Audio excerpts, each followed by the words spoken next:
Shearline, easterlies at amihan patuloy na magpapaulan sa malaking bahagi ng bansa.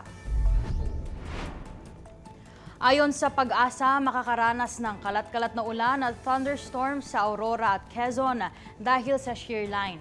Ganito rin ang inaasahang panahon sa Bicol Region, Caraga, Davao Region, Northern Samar, Eastern Samar at Southern Leyte dulot ng easterlies.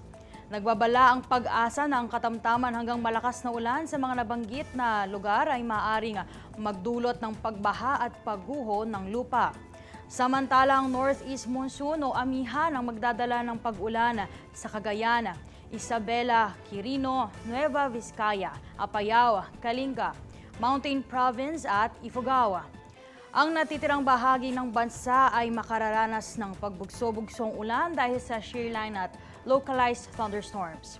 Ayon sa Pag-asa, wala namang binabantayang low pressure area na maaaring maging bagyo.